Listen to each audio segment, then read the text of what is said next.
Eh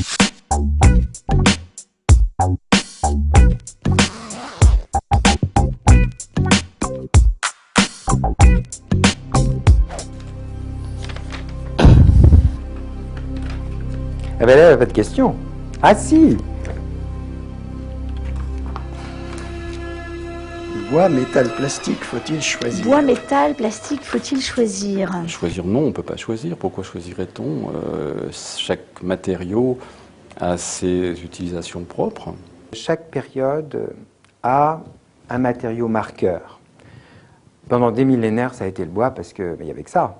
Le fait est qu'au XIXe siècle est apparue la sidérurgie et qu'avec la sidérurgie, on a développé des éléments mobiliers comme d'autres éléments à base de fonte et de fer et d'acier.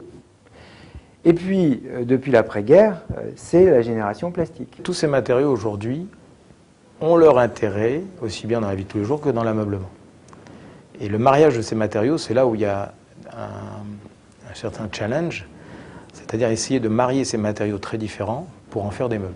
On a associé à certaines époques aussi d'autres matériaux. Quand on faisait de la marqueterie, on associait des écailles, on associait du laiton, on associait tout un tas de matériaux. Depuis maintenant un certain nombre d'années, on n'a pas que du meuble en bois, on utilise des métaux, bien entendu. Pour faire des armoires, pour faire des structures de sièges, on utilise des matériaux mous, des mousses, des watts, dans différentes compositions. Maintenant, on a la chance d'avoir des matériothèques absolument extraordinaires et tous les jours des nouveaux matériaux. Je pense aux résines par exemple.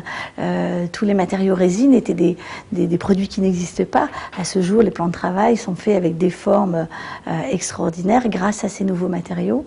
Quand on rappelle que par exemple, il n'y a pas un seul angle droit dans le corps humain et que on a une aspiration naturelle vers des choses de forme plus organique, plus suave, plus souple. On peut le faire grâce à des éléments polymères qui sont parfois d'un effet tactile proche de la peau. Aujourd'hui, on fait même des bois composites, c'est-à-dire on vous mélange jusqu'à 80% de fibres de bois avec 20% de fibres plastiques ou de matière plastique.